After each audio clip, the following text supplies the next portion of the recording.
When has a friend completely betrayed your trust? Vera and I met during freshman orientation, when we were both too nervous to eat alone in the dining hall. She had this infectious laugh that made everyone around her smile, and within a week, we were inseparable. For 3 years, she was the sister I never had. We shared everything from clothes to secrets to late-night existential crises over terrible dorm coffee. She knew about my childhood stutter that flared up when I was anxious. She knew I'd never had a serious boyfriend because I was terrified of being vulnerable. She knew about my mom's drinking problem and how I sent half my work-study money home to help with groceries. Most importantly, she knew about the internship. The Meridian Foundation internship was my golden ticket, a paid position at the city's most prestigious nonprofit, working directly under Director Harrison Webb. Only one student from our university got selected each year, and it guaranteed acceptance into any graduate program. I'd been preparing for 2 years, volunteering at 3 different organizations, maintaining a perfect GPA, and writing application essays until my fingers cramped. Vera supported me through all of it. She proofread my application 17 times, drove me to volunteer events when my car broke down, and listened to me practice my interview responses until she could recite them herself. When I got the call that I'd made it to the final round, she screamed louder than I did. "You've got this," she said, squeezing my hands.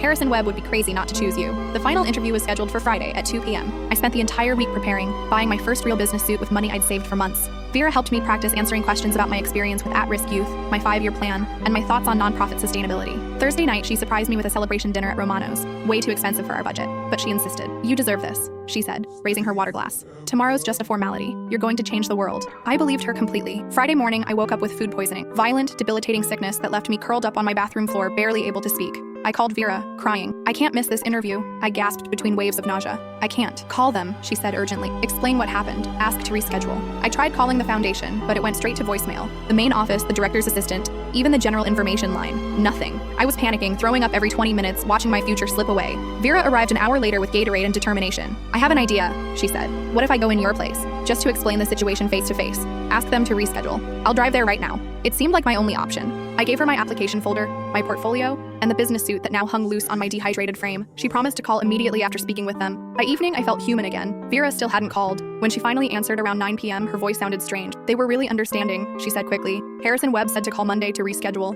Relief flooded through me. Thank God. What was he like? Professional? Kind of intimidating? "Look, I'm exhausted from driving around all day. Can we talk tomorrow?" Something felt off, but I was too grateful to question it. Monday morning, I called the foundation. The receptionist put me through to Director Webb's assistant. "I'm sorry," she said, confusion clear in her voice, "but we already selected our intern on Friday." Vera Hutchinson was exceptional. We were impressed by her passion and preparedness. My phone slipped from my hand. Vera had stolen my identity, walked into my interview wearing my suit, carrying my portfolio, and somehow convinced them she was me. The internship I'd worked 3 years for was now hers. When I called her, she didn't answer. I drove to her dorm, but her roommate said she'd moved out over the weekend. No forwarding address. I couldn't prove anything. They had her signature, her interview responses, her promise to start Monday. As far as the foundation knew, I was some crazy person claiming to be someone else. But Vera made one mistake. She didn't know about the backup plan I'd never told her about. I couldn't fit what happens next in this short video. Watch the rest down below.